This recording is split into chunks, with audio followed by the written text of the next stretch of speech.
आज जो हम नया चैप्टर स्टार्ट करेंगे that is atoms and nuclear. Atom and nuclear में हम अपना जो ये चैप्टर है वो हम स्टार्ट करेंगे रदरफोर्ड से एक्सपेरिमेंट से या अल्फा पार्टिकल एक्सपेरिमेंट से, अल्फा पार्टिकल स्कैटरिंग एक्सपेरिमेंट से। तो इससे पहले भी कुछ मॉडल आ गए थे एटम के बारे में, जिस तरह थॉमसन मॉडल ऑफ एटम आ गया था, पलमपोनी मॉडल ऑफ एटम आ गया था। तो उन्होंने कहा था कि जो एटम है, एटम में पॉजिटिव और नेगेटिव चार्ज होता है, वो बिल्कुल बिखरा हुआ होता है और वो इसी तरह होता है जिस तरह एक वाटरमेलन में उसके सीड्स होते हैं, इसी तरह पॉजिटिव और नेगेटिव चार्ज होता है। अब ये पॉजिटिव और नेगेटिव चार्ज हमने कहां से देखा था? तो इसके लिए भी हमने एक्सपेरिमेंट किया था, कैथोड रेज एक्सपेरिमेंट। और कैथोड रेज एक्सपेरिमेंट में हमने कहा था कि कुछ रेज निकलती है कैथोड से जब हम एक डिस्चार्ज, जब हम एक ग्लास ट्यूब में गैस लेते हैं और वहां से इलेक्ट्रिक डिस्चार्ज करते हैं, तो कुछ रेज हमको लगता है कि निकल रही है कहां से? कैथोड से, और वो एनोड की तरफ जा रही है। अगर वो कैथोड से निकल के एनोड की तरफ जा रही है तो एनोड पॉजिटिव टर्मिनल के साथ हमने कनेक्ट किया था, तो इसका मतलब है ना कि उन रेज पे या जो वो रेज है या जिन पार्टिकल्स ने वो रेज बनाए उन पे कौन सा चार्ज होगा? नेगेटिव चार्ज होगा। और उनको हमने नाम दिया था नेगेट्रॉन्स, और वही नेगेट्रॉन्स बाद में हमने कहा था कि दीज आर इलेक्ट्रॉन्स, और आज हम उनको इलेक्ट्रॉन्स के नाम से जानते हैं। और अगर वो पॉजिटिव टर्मिनल की तरफ जा रहे हैं तो इसका मतलब है ना कि उन पे कौन सा चार्ज होगा? Negative charge. और जो एटम होता है, एटम ऑन द होल क्या होता है? न्यूट्रल होता है। मींस अगर आप किसी भी चीज को हाथ लगाओगे, फॉर एग्जांपल मैंने इसको हाथ लगाया तो ये एटम्स का बना है, तो अगर ये इसने मुझे ना अट्रैक्ट किया है ना रिपल किया है तो इसका मतलब है ना कि ये क्या है? न्यूट्रल है। चाक मेरे हाथ में है तो ये भी क्या है? न्यूट्रल है। अगर ये न्यूट्रल है तो इसका मतलब है ना कि इस पे नेट चार्ज किसके बराबर है? जीरो के बराबर। अगर इस पे नेट चार्ज जीरो के बराबर है तो नेट चार्ज जीरो होने का मतलब है ना कि जितना इसमें पॉजिटिव चार्ज है उतना ही इसमें क्या है? Negative charge. तो मीन्स कि जितने इसमें नंबर ऑफ प्रोटॉन्स है उतने ही इसमें नंबर ऑफ इलेक्ट्रॉन्स है। अब जो नंबर ऑफ इलेक्ट्रॉन जो है, इलेक्ट्रॉन्स पे हमको मालूम है कि उन पे कौन सा चार्ज होता है? Negative charge. अगर उन पे नेगेटिव चार्ज है तो जिन पे पॉजिटिव चार्ज होगा उनको हमने बाद में नाम क्या दिया था? पहले मॉडल ऑफ एटम में हमने उनको नाम दिया था दीस आर द प्रोटॉन्स। अब जो ये वाला एक्सपेरिमेंट है, इस एक्सपेरिमेंट में हमको दिया क्या है?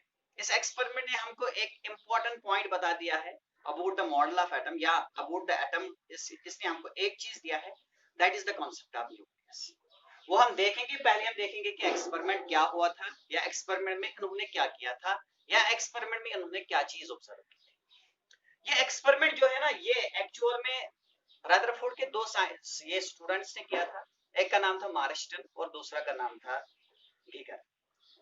दोनों साइंटिस्ट, ये जो स्टूडेंट्स थे, उन्होंने एक्सपेरिमेंट किया था और बाद में जो इसकी ऑब्जर्वेशंस है वो ऑब्जर्वेशन से कंक्लूजन निकाला है किसने? रदरफोर्ड ने। और रदरफोर्ड ने अपना मॉडल ऑफ एटम बना दिया है। अब हम एक्सपेरिमेंटल सेटअप पे जाएंगे। इसको हम दूसरा नाम भी देते हैं, that is alpha particle scattering experiment. Alpha particle scattering experiment means कि इसमें अल्फा पार्टिकल्स को हमने यूज किया है। अल्फा पार्टिकल्स क्या होते हैं? अल्फा पार्टिकल्स होते हैं डबली आयोनाइज्ड हीलियम गैस।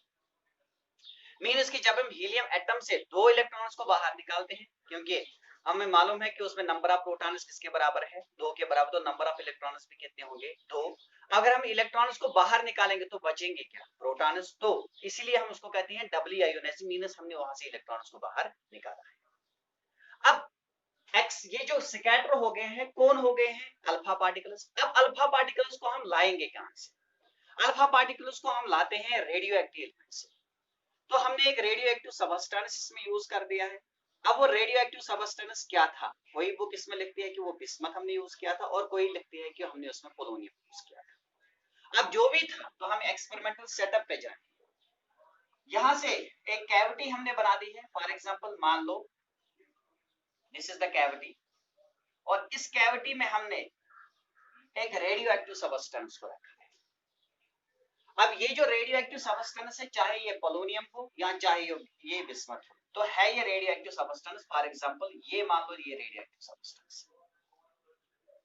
अब रेडियो एक्टिव सबस्टेंस में जब डिसइंटीग्रेशन होती है तो वहां से बाहर क्या निकलते हैं? Alpha particles. तो यहां से अल्फा पार्टिकल्स बाहर निकले। अब ये कैविटी जो है ना, ये हमने ऐसे बना दी है, लेड की बनी हुई है। ऐसे क्यों बना दी है? क्योंकि अगर यहां से अल्फा पार्टिकल जाएंगे तो ये इनको एब्जॉर्ब करेगा। यहां से जाएंगे तो एब्जॉर्ब करेगा, यहां से जाएंगे तो एब्जॉर्ब, यहां से जाएंगे तो एब्जॉर्ब। अगर ये इनको एब्जॉर्ब करेगा तो हम चाहते हैं ना कि यहां से एक beam of alpha particles, scattered नहीं बल्कि हम यहां से चाहते हैं कि यहां से एक बीम ऑफ अल्फा पार्टिकल्स। और इसके आगे भी इन्होंने कुछ ऐसा ही लेड लगा दिए हैं। फॉर एग्जांपल यहां से लेड के ब्लॉक्स ऐसे लगा दिए। ये लेड के ब्लॉक्स भी इसीलिए इन्होंने लगा दिए हैं ताकि जो यहां से अल्फा पार्टिकल्स जाएंगे वो अल्फा पार्टिकल्स स्कैटर के बजाय या स्कैटर्ड बीम के बजाय या स्कैटर्ड अल्फा पार्टिकल्स के बजाय वो क्या होनी चाहिए, एक बीम होनी चाहिए। तो जो बीम बनाएगा उसको हमने पिछले लेक्चर में नाम दिया था, क्या वो क्या होता है, कॉलीमेटर। तो यहां से इन ब्लॉक्स का काम होता है कि यहां से जो अल्फा पार्टिकल्स जाएंगे वो अल्फा पार्टिकल्स एक बीम में जाने चाहिए। समझ में आ रहा है?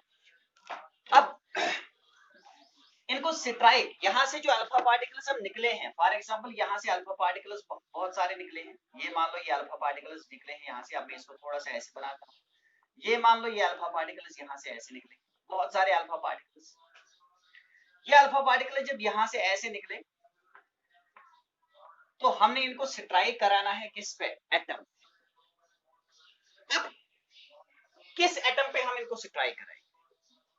तो हम वो चीज चाहते हैं ना कि देखो अगर हम कोई भी चीज लेंगे यहां से, या अगर हमने कोई भी एटम यहां से लिया है, किसी भी एलिमेंट का एटम अगर हमने यहां से लिया है, तो उसमें अगर यहाँ पे ये एक लेयर एटम्स की है, फिर इसके बाद दूसरी लेयर है, फिर इसके बाद तीसरी लेयर है, फिर इसके बाद चौथी लेयर है। हम चाहते हैं कि ये जो ये यहां से जो हम सबस्टेंस लेंगे या जो एटम हम लेंगे ये ऐसा होना चाहिए कि जब अल्फा पार्टिकल इस पे स्ट्राइक करे तो वो एक ही एटम पे स्ट्राइक करने चाहिए। यानी ये जो पीछे वाले हैं ना इनको हम नहीं रखना चाहते। इसका मतलब है कि हम वो मटेरियल लेना चाहते थे कि जो सबसे ज्यादा थिन बन जाए।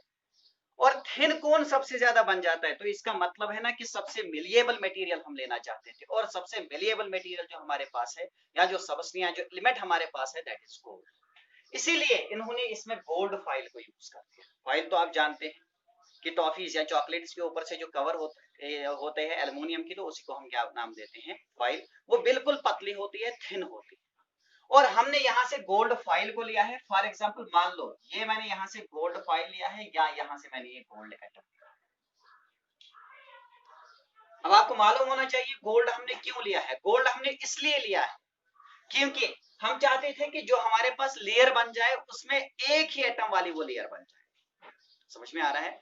तो अगर ये एक एटम है, फिर इसके बाद दूसरा, फिर इसके बाद तीसरा, इसके बाद, तो ये डिफरेंट लेयर्स बन जाएंगे। हम चाहते थे कि एक ही लेयर, एक ही एटम मिलना चाहिए। अगर एक ही एटम, तो हम इसको बहुत ज्यादा थिन बनाने की कोशिश करेंगे। और थिन कब बनेगा ये, जब ये मिलेबल होगा। और मिलेबल कौन सा मटेरियल या कौन सा सबस्टेंस या कौन सा एलिमेंट हमारे पास है, तो आंसर है वो हमारे पास क्या है, गोल्ड है। तो हमने गोल्ड की एक थिन फॉइल यहाँ पे ली, या मैं कहूंगा कि मैंने यहाँ पे एक गोल्ड का एटम। अब यहां से आ रहे हैं ये अल्फा पार्टिकल्स यहां से आ रहे हैं, तो ये अल्फा पार्टिकल्स इस पे स्ट्राइक कर रहे हैं। ये मान लो ये अल्फा पार्टिकल्स स्ट्राइक कर रहे हैं। अब अल्फा पार्टिकल्स पे कौन सा चार्ज है, these are the doubly ionized helium nucleus, means इन पे पॉजिटिव चार्ज। और इसके पीछे से हमने यहां से ये मान लो ये हमने एक स्क्रीन यहां से लगा दी है, ऐसे स्क्रीन लगा दी। और ये स्क्रीन जो है ना, इस स्क्रीन के ऊपर हमने एक कोटिंग करके रखी है। कोटिंग किसकी करके रखी है, तो हमने यहां से एक फास्फोरेसेंट मटेरियल इस पे लगा दिया है।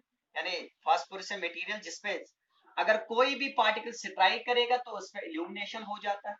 और वो जो फास्फोरेसेंट मटेरियल होता है उसको आप लोग जानते हैं, दैट इज जिंक सल्फाइड। तो हमने यहाँ पे एक स्क्रीन लिया है और इस स्क्रीन पे हमने कोटिंग कर दी है किसकी, जिंक सल्फाइड की। जिंक सल्फाइड की कोटिंग क्यों की है, क्योंकि इस पे क्या हो जाएगा, तो जब यहां से कोई भी पार्टिकल इस पे स्ट्राइक करेगा तो यहां से क्या हो जाएगा, इल्यूमिनेशन हो जाएगा। समझ में आ रहा है? अब यहां से जब अल्फा पार्टिकल्स निकले तो ये जो स्क्रीन है ना, ये स्क्रीन, इस स्क्रीन पे हमने यहां पे देखा ये वाला जो सेंट्रल पार्ट है, ये एक पार्ट बन गया इसका। और यहां से यहां तक दूसरा पार्ट बन गया है फॉर एग्जांपल। और इसके बाद यहां से तीसरा पार्ट बन गया। इसी तरह यहां से इसके बाद तीसरा पार्ट बन गया इधर की तरफ। यानी ये ऐसे था और इस पे हमने एंगल्स लगा, ये मार्क कर दे। मान लो ये जो एंगल यहाँ पे है दैट इज 0 डिग्री, यहाँ पे जो एंगल है दैट इज 90 डिग्री, या यहाँ से भी हम कहेंगे दैट इज 90 डिग्री। और यहाँ से 90 के बाद यहाँ पे अगर हम स्क्रीन को ऐसे ले जाएंगे तो यहाँ पे आ जाएगा 180। ये हमने ऐसे लगा दिया। यानी अगर आप इसको इमेजिन कर देंगे, अगर इसको 3D में देखेंगे तो आपने यहां से लगा दिया, ये अल्फा पार्टिकल्स यहां से निकलते हैं, इसके आगे गोल्ड फॉइल लगा दी है, फिर इसके पीछे आप लोगों ने ऐसी स्क्रीन लगा दी, ये मान लो ये स्क्रीन हमने लगा दी। जब यहां से यहां पे हमने मार्क लगा दिया है, ये 0 का, ये 90 का, या ये 90 का, तो ये कितना है 100। अब देखा क्या हम, या देखा क्या रदरफोर्ड ने देखा क्या, या उसके स्टूडेंट्स ने देखा क्या, ने देखा कि यहां से जो अल्फा पार्टिकल्स निकलते हैं, फॉर एग्जांपल ये अल्फा पार्टिकल जो यहां से निकलते हैं, maximum number of alpha particles जो है ना वो यहां से सीधे पास हो गए, मींस कि वो यहां से ऐसे सीधे पास हो गए, ऐसे वो पास हो गए। अब उनको कैसे पता चलेगा कि वो पास हो गए?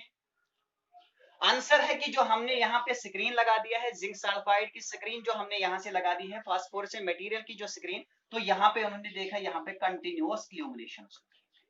तो फर्स्ट ऑब्जर्वेशन उन्होंने ये किया कि यहाँ पे जो यहाँ से यहाँ तक का जो रीजन है, यहाँ से यहाँ तक का जो रीजन, या यहाँ से यहाँ तक का जो रीजन, इसमें कंटिन्यूअस इल्यूमिनेशन। अच्छी तरह से समझने की कोशिश करना, ये जो यहां से यहां तक का रीजन है, यहां से यहां तक का जो रीजन है, इस रीजन में उन्होंने देखा कि यहाँ पे कंटिन्यूअस इल्यूमिनेशन हो रही है। इसी तरह यहां से यहां तक का जो ये रीजन है, इस रीजन पे भी उन्होंने देखा कि यहाँ पे कंटिन्यूअस इल्यूमिनेशन हो रही है। जो ये वाला पार्ट है, ये वाला पार्ट, जो ये बीच वाला पार्ट है ना, इस पार्ट पे उन्होंने देखा कि ये बिल्कुल डार्क है, मीन्स कि इस पे कोई भी इल्यूमिनेशन नहीं आ रहा है। अब जो हमारा स्क्रीन है, स्क्रीन के कितने हिस्से हो गए? अभी हमने देखा कि इसके 2 हिस्से हो गए। एक हिस्सा हो गया जो ये वाला पार्ट है, सेंट्रल वाला पार्ट, वो सेंट्रल वाला पार्ट कैसा रह गया? डार्क, बिल्कुल। अगर वो डार्क रह गया तो मीन्स कि इस पे कोई भी पार्टिकल स्ट्राइक नहीं करता है। अब यहां से यहां तक का जो ये रीजन है, इसमें कंटिन्यूअस इल्यूमिनेशन हो रही है, मीन्स कि यहाँ पे पार्टिकल्स धड़ा रहे हैं, वो इसको स्ट्राइक कर रहे हैं, और इसीलिए यहाँ पे क्या हो रहा है? इल्यूमिनेशन। अब इसके बाद जो यहां से यहां तक का जो ये बाकी जो रीजन बचा है, इस रीजन में कभी कभी इल्यूमिनेशन होता था, मीन्स कि यहाँ पे कभी इल्यूमिनेशन यहाँ होता था, कभी यहाँ पे इल्यूमिनेशन होता था, कभी यहाँ पे इल्यूमिनेशन होता था, कभी यहाँ पे इल्यूमिनेशन होता था, इसी तरह यहाँ से भी कभी कभी इल्यूमिनेशन होता था। मीन्स कि जो हमारा जो स्क्रीन है, स्क्रीन के 3 हिस्से हो गए। एक स्क्रीन बिल्कुल डार्क, नंबर सेकंड जो दूसरा पार्ट है, वो दूसरा पार्ट क्या होता है, उसमें कंटिन्यूअस इल्यूमिनेशन हो रहे थे, और तीसरा पार्ट जो है ना, उसमें कभी कभी इल्यूमिनेशन हो रहे थे। यही चीज उन्होंने देखी, और इसी चीज के बाद उन्होंने यहां से कंक्लूजन निकाल दिए। समझ में आ रहा है? अब आप देखेंगे कि यहां से हमने ये जो है ना, दिस इज लेड कैविटी। अब लेड कैविटी को हमने यूज क्यों किया है? क्योंकि जो यहां से बाकी अल्फा पार्टिकल्स यहां से निकलेंगे, उनको ये एब्जॉर्ब करेगा, और हम चाहते थे कि यहां से एक बीम अल्फा पार्टिकल्स के निकले। और इसके बाद यहां से हमने गोल्ड फॉइल को यूज कर दिया है, या गोल्ड एटम को हमने लिया है। अब गोल्ड एटम के बाद हमने पीछे से जब स्क्रीन लगा दिया है, तो स्क्रीन पे हमने 3 रीजन देखे। एक रीजन वो था जो बिल्कुल डार्क था, और दूसरा रीजन वो था जिसमें कंटिन्यूअस इल्यूमिनेशन हो रहे थे, और तीसरा रीजन वो था जिसमें कभी कभी इल्यूमिनेशन हो रहे थे। और इन्होंने यहां से एक ग्राफ को ड्रा कर दिया। क्या कर दिया? इन्होंने यहां से एक ग्राफ को ड्रा कर दिया।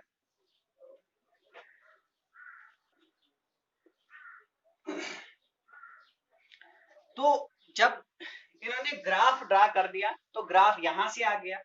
ग्राफ किस किस के दरमियान ड्रा किया गया है? एक स्कैटरिंग एंगल, मीन्स कि अगर यहां से अल्फा पार्टिकल आ गए हैं तो वो स्कैटर कैसे हो गया, उसको हम नाम देते हैं स्कैटरिंग एंगल। और यहां से number of alpha particle scatter, कितने अल्फा पार्टिकल स्कैटर हो गए। अगर हम ग्राफ को यहां से देखेंगे तो यहां से 0 डिग्री और 20 डिग्री के बीच में ये 10 raised power 1, 10 raised power 2, 10 raised power 3, 10 raised power 7, means 10 raised power 7 alpha particles. अगर हम देखेंगे 0 से 20 डिग्री तक, 0 मीन सेंट्रल पार्ट, और 20 डिग्री तक अगर हम यहां से देखेंगे तो यहां से 10 रेज़ड पावर 6 से 10 रेज़ड पावर 7 तक अल्फा पार्टिकल स्कैटर हो गए। समझ में आ रहा है? तो 0 से 20 तक, मीन्स अगर यहां से हम एक लाइन को ऐसे ड्रा कर देंगे तो ये 0 वाली लाइन है, और इसके बाद 20 डिग्री तक ये 1 2 3 4 5 6 7 8 9 10 डैश अप टू 20, यहां से भी 20। तो 0 से 20 तक अल्फा पार्टिकल्स ऐसे भी गए, ऐसे भी गए, ऐसे भी गए। कितने अल्फा पार्टिकल्स गए हैं? 10 रेज़ पावर 6 से कितने 10 रेज़ पावर 7। और इसी चीज को अगर हम यहां से आप देखेंगे, देखो ये 180 पे अगर हम देखेंगे तो 180 पे 10 रेज़ पावर 1 मींस 10 से कम अल्फा पार्टिकल स्कैटर हो गए। तो इसका मतलब है ना कि 180 मींस कि अगर अल्फा पार्टिकल यहां से जाएगा और वो 180 डिग्री एंगल काट के वापस आएगा, मींस यहां से जाएगा फिर मुड़ के वापस आएगा, तो कितने अल्फा पार्टिकल्स गए हैं 10 से कम। मींस कि बहुत कम अल्फा पार्टिकल्स ऐसे हैं जो 180 डिग्री से या जिन्होंने अपने पाथ को रिट्रेस कर दिया। अब मैक्सिमम अल्फा पार्टिकल्स किस रीजन में डिवेट हो गए, जहां पे एंगल कितना था 0 से 20 तक, मींस 1 2 3 4 अप टू 20 तक 10 rays power 7 number of alpha particles क्या हो गए हैं स्कैटर। अगर हम देखेंगे तो हमने अभी भी देखा ना कि ये वो रीजन था जिस रीजन में कंटिन्यूअस इल्यूमिनेशन आ रहा था, ये वो रीजन है जिस रीजन में कंटिन्यूअस इल्यूमिनेशन आ रहा था। अगर इस रीजन में कंटिन्यूअस इल्यूमिनेशन आ रहा था तो इसका मतलब है ना कि maximum number of alpha particles इसी रीजन में क्या हो गए हैं स्कैटर। अब कितने 10 रेज़ पावर 6 से 10 रेज़ पावर 7 तक, means maximum 10 rays power 7 number of alpha particles इस रीजन में स्कैटर हो गए। अब उसके बाद कि जब हम आगे जाते हैं तो जब जितना एंगल हमारे बढ़ते हैं उतना अल्फा पार्टिकल्स का नंबर भी क्या होता है कम होता है, मींस कि जितना 20 के बाद एंगल बढ़ेगा उतने नंबर ऑफ अल्फा पार्टिकल्स इस रीजन में क्या आ जाएंगे कम आ जाएंगे। इसीलिए हमने कहा था ना कि इस रीजन में कभी कभी इल्यूमिनेशन होता था।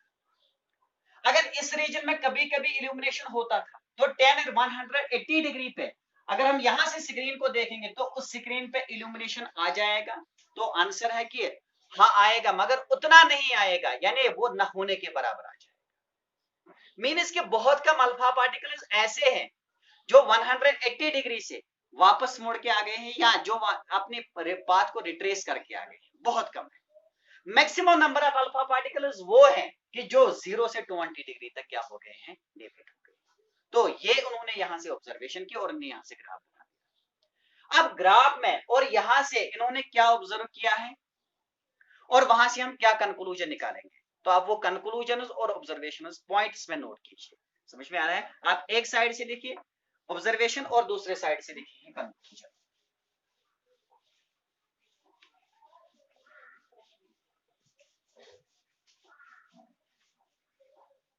देखो एक साइड से आप लिखो ऑब्जर्वेशन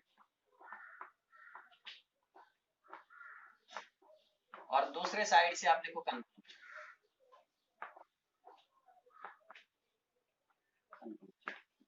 देखो ऑब्जर्वेशन में नंबर फर्स्ट पॉइंट इन्होंने ऑब्जर्व क्या किया, number first most of the alpha particles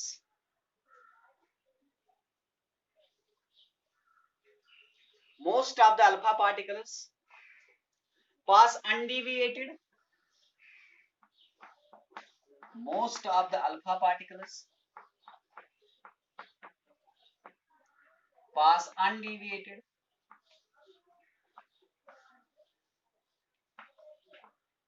through the gold foil,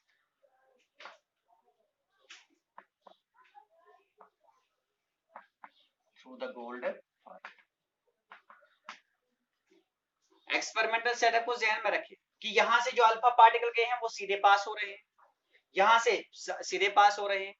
तो जो यहां से सेंटर से यहां तक का जो रीजन था उसमें इल्यूमिनेशन ज्यादा हो रहा था, सेंटर पे इल्यूमिनेशन क्या हो रहा था बिल्कुल 0 के बराबर डार्क रीजन था, और इसके बाद 20 के बाद इल्यूमिनेशन क्या हो रहा था धीरे धीरे कभी कभी इल्यूमिनेशन हो रहा था। तो हम यहां से पहली ऑब्जर्वेशन में लिखेंगे कि most of the alpha particles pass undivided through the gold file, और कंक्लूजन क्या है कंक्लूजन में लिखे that is most of the space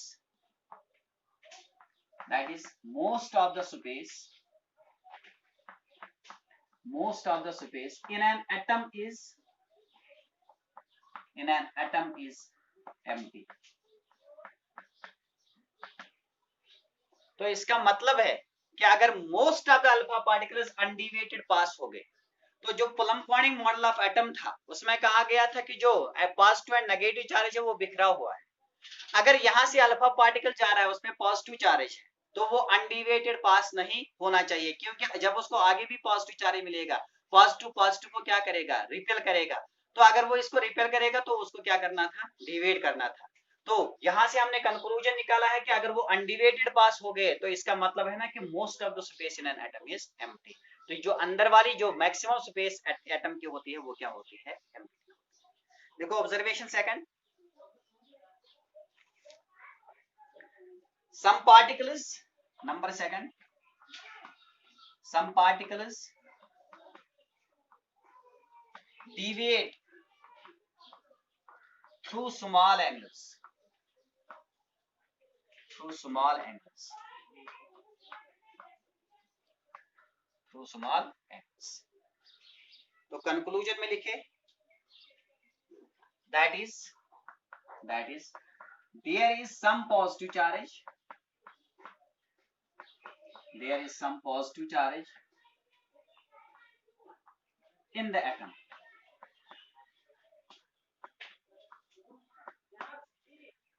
तो अगर कुछ अल्फा पार्टिकल्स यहां से डिवेट हो गए थ्रू स्मॉल एंगल्स, जैसे कि हमने देखा, फिर एक बार मैं एक्सपेरिमेंटल सेटअप को बनाऊंगा यहां से। अगर ये गोल्ड फॉइल है तो ये हमने यहां से स्क्रीन लगा दिया है, ये मान लो this is the central part.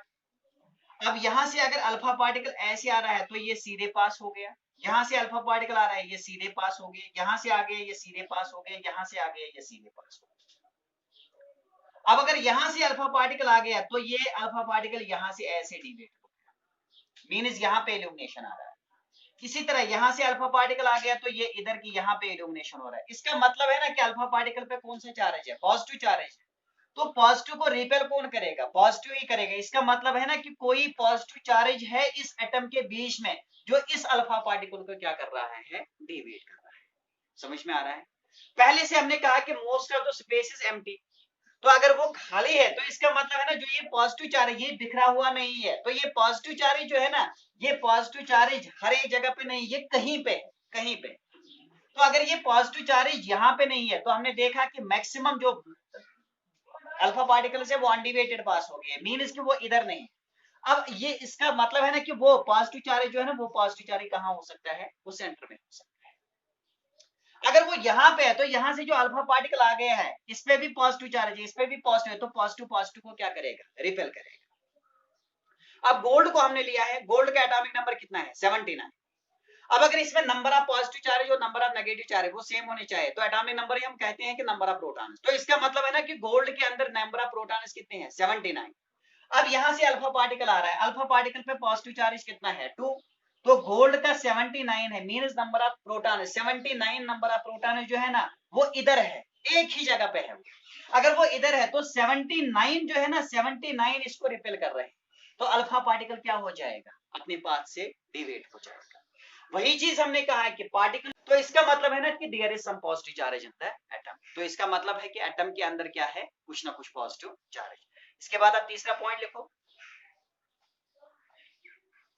Number third point, a very few a very few a very few that is 1 out of 20,000, 1 out of 20,000 were deviated back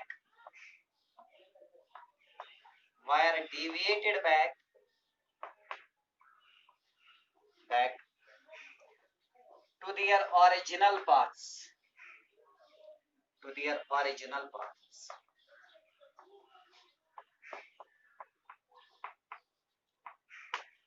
to their original paths। Data जो है ये change भी हो सकता है, कोई book एक लिखती है कोई दूसरा लिखती है। तो वन ए वेरी फ्यू, यहां से आपको समझना है कि बहुत ही कम, 1 आउट ऑफ 20,000 यानी 20,000 अल्फा पार्टिकल में से बस एक अल्फा पार्टिकल अपनी पाथ को क्या करता है, रिट्रेस करता है। तो इसका मतलब क्या है, देखो, that is whole of the positive charges, that is whole of the positive charges, whole of the positive charges is concentrated at the center in a small volume, in a small volume। तो यही point जो है ना, यही point इसका main point है, इसीलिए हम रदरफोर्ड मॉडल ऑफ एटम को पढ़ते हैं। तो तीन कंक्लूजन है जो हमने यहाँ से, या तीन ऑब्जर्वेशंस में जो तीन कंक्लूजन हमने यहाँ से निकाले और इन्हीं तीन कंक्लूजन पे हमने रदरफोर्ड ने अपना मॉडल ऑफ एटम बना दिया। नंबर फर्स्ट क्या है, most of the alpha particles pass undeviated, तो इसका मतलब है कि मोस्ट ऑफ द स्पेस क्या है, एम्प्टी। तो इसका मतलब है कि जो एटम है, एटम की जो ये मैक्सिमम पोर्शन जो है वो क्या होता है, खाली होता है। जो अब मॉडल ऑफ एटम थॉमसन ने दिया था, उसने कहा था कि जो इलेक्ट्रॉन्स और प्रोटॉन्स होते हैं वो इसके अंदर ऐसे होते हैं जैसे वाटरमेलन में सीड्स होते हैं। तो इसका मतलब है ना कि वो वाला पॉइंट भी यहाँ से क्या हो गया है, डिस्कार्ड हो गया है।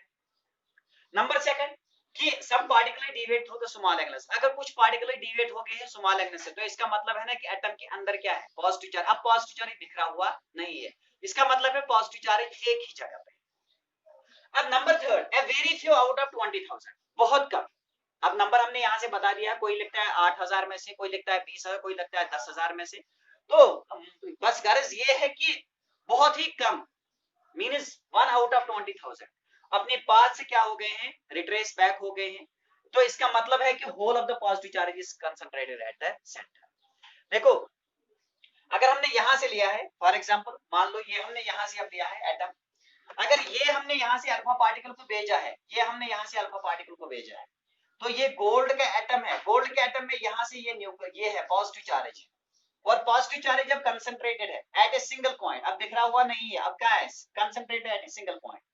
जो अल्फा पार्टिकल यहां से गया है, अल्फा पार्टिकल पे कौन सा चार्ज है, पॉजिटिव चार्ज है, तो यहाँ पे भी कौन सा चार्ज है, पॉजिटिव चार्ज है, 79 पॉजिटिव चार्ज है। अगर हम यहाँ से स्क्रीन को देखेंगे तो स्क्रीन में जो ये वाला रीजन था, ये हमको कैसा मिला था, डार्क मिला था, मींस 0 डिग्री पे हमको कैसा रीजन मिला था, डार्क मिला था। इसका मतलब है ना कि जो ये पार्टिकल यहाँ से गया था, इस पार्टिकल ने यहाँ से जब ये गया तो यहाँ से पॉजिटिव चार्ज ने पॉजिटिव को क्या कर दिया है, रिपेल कर दिया है, तो ये पार्टिकल रिट्रेस बैक होके यहाँ से ऐसे, जब ये रिट्रेस बैक होके आ गया है, तो अगर हम स्क्रीन पे देखेंगे यहाँ से क्या हो जाएगा, इल्यूमिनेशन। क्या इल्यूमिनेशन हमको ज्यादा मिलता था या कम मिलता था, बहुत कम मिलता था। मीन्स कि अगर आप ग्राफ से भी देखें 180 में यहाँ से बहुत कम पार्टिकल्स जो वो थे जो 180 डिग्री से वापस आ गए थे। समझ में आ रहा है। तो अब जो पॉजिटिव चार्ज है ना, वो पॉजिटिव चार्ज बिखरा नहीं है, वो पॉजिटिव चार्ज क्या है, वो पॉजिटिव चार्ज कंसंट्रेटेड है एट ए सिंगल पॉइंट, और वो सिंगल पॉइंट जो है ना, उसी पॉइंट को उसने नाम क्या दिया है, उसे नाम दिया है उसको क्या, न्यूक्लियस। समझ में आ रहा है। और न्यूक्लियस का कॉन्सेप्ट यहां से हमको किसने दिया है, रदरफोर्ड ने दिया। समझ में आ रहा है। तो अब यहां से अगर ये पॉजिटिव चार्ज है, जो अल्फा पार्टिकल यहां से आएगा, सपोज यहां से जो अल्फा पार्टिकल आएगा, तो ये अल्फा पार्टिकल पे पॉजिटिव चार्ज है, ये भी क्या है, पॉजिटिव। पॉजिटिव पॉजिटिव को क्या करेगा, रिपेल करेगा, मींस ये इसको अपने ओरिजिनल पाथ से डिविएट करेगा, इसको यहां से जाना चाहिए था, मगर ये यहां से डिविएट हो गया है, तो ये ऐसे चला गया। समझ में आ रहा है। या अगर ये पार्टिकल इसके बहुत ज्यादा क्लोज आएगा, मींस ये वाला यहां से आ रहा है, तो ये इसके क्लोज आ रहा है, तो इसको यहां से जाना था, ये ऐसे डिविएट हो गया और ये इधर चला गया।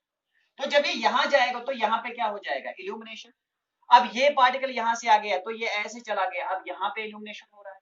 अब यहाँ से पार्टिकल ऐसे आ रहा है, तो इसको यहां से जाना था, ये इसको रिपेल कर रहा है, तो ये यहाँ से ऐसे आ रहा है। समझ में आ रहा है। तो इसका मतलब है ना, अब यहाँ से जो पार्टिकल आएगा वो सीधे पास हो जाएगा। तो हमने जो यहाँ पे मार्क लगा दिया था, ये 0 डिग्री, 10, 20, 30 या 0, 1, 2, 3, 4, 5, 6, 7, तो 0 से 20 तक हमको इल्यूमिनेशन क्या मिला था, मैक्सिमम मिला था। मींस ये वो रीजन था जिसमें इल्यूमिनेशन ज्यादा था। अगर इसमें इल्यूमिनेशन ज्यादा था तो इसका मतलब या इसमें जो हमने कंक्लूड कर दिया है वो हमने देखा कि most of the space in an atom is empty. और इसके बाद हमने देखा कि जो पॉजिटिव चार्ज है, पॉजिटिव चार्ज एटम में बिखरा हुआ नहीं है, वो एक ही जगह है। और वो जहां पे वो पॉजिटिव चार्ज है, तो हमने कहा कि वो एक स्मॉल वॉल्यूम में है, क्योंकि 79 पॉजिटिव चार्ज है, प्रोटॉन जो है ना वो एक ही जगह पे है, क्योंकि बहुत कम अल्फा पार्टिकल्स वो थे जो अपनी पाथ से क्या हो गए थे, रिट्रेस बैक हो गए थे। तो हमने यहाँ से कॉन्सेप्ट क्या निकाला, हमने यहाँ से कॉन्सेप्ट निकाला है न्यूक्लियस का, और हमने कहा कि जो पॉजिटिव चार्ज है, positive charge in an atom is concentrated in A small volume, और वो स्मॉल वॉल्यूम जो उसको हमने नाम क्या दिया है। समझ में आ रहा है। अब इसके बाद जब रदरफोर्ड ने अब अपने मॉडल ऑफ एटम की जो पोस्टुलेट्स लिखे हैं, बिल्कुल उन्होंने वहां पे उस वक्त, क्योंकि नए नए ये स्टडी कर रहे थे, साइंटिस्ट को ज्यादा मालूम नहीं था कि एटम क्या है, इसमें नई नई तहकीक हो रही थी, या हम इसको पढ़ रहे थे, अब स्टार्ट था ये एटम के बारे में कुछ जानना।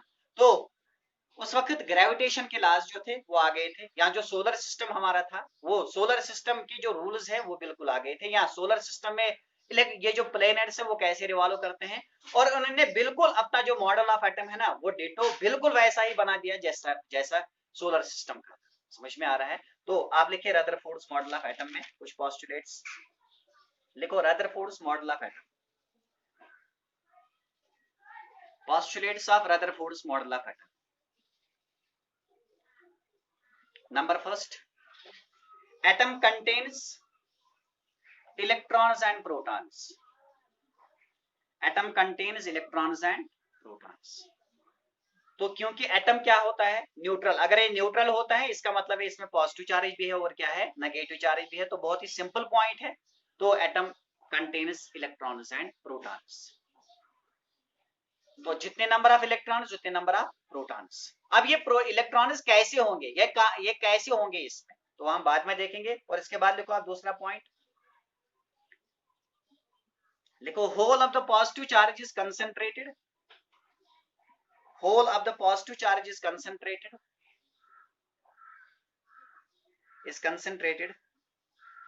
at the center in a small volume called nucleus. तो न्यूक्लियस का कॉन्सेप्ट हमको किसने दिया है? रदरफोर्ड ने दिया है।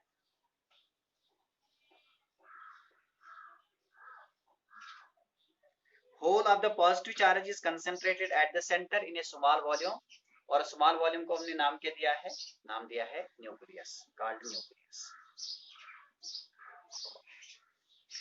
इसके बाद लिखो the size of nucleus is very very small, the size of nucleus is very very small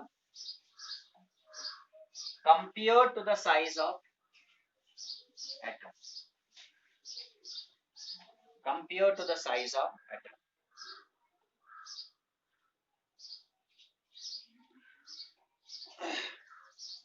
तो इन्होंने कहा कि जो न्यूक्लियस का साइज है वो बहुत ही छोटा है compare to the size of atom. अब देखो एटम को अगर हम कहेंगे ना तो क्या एटम को हम देख सकते हैं? एटम को हम देख नहीं सकते, ये मीन्स एटम खुद भी स्मॉल है। अब जो न्यूक्लियस है ना, न्यूक्लियस का साइज एटम के साइज के कंपैरिजन में और भी स्मॉल है।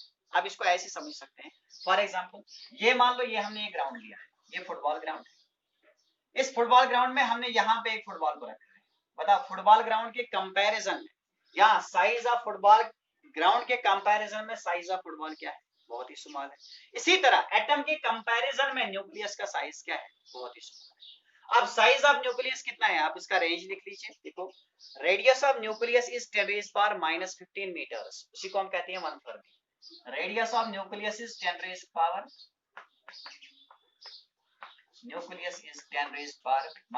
meters and radius of atom is 10⁻⁻10 meters. तो अगर ये एटम फुटबॉल ग्राउंड है तो न्यूक्लियस उसमें क्या है? फुटबॉल है। समझ में आ रहा है? इतना ही इसका साइज है। देखो इसके बाद number third, electrons are revolving. अब ये इलेक्ट्रॉन्स कैसे हैं? तो इन्होंने बिल्कुल सोलर सिस्टम का मॉडल उठा दिया है और इधर छाप दिया। तो लिखो electrons are revolving around the nucleus, electrons are revolving around the nucleus at a very high speed,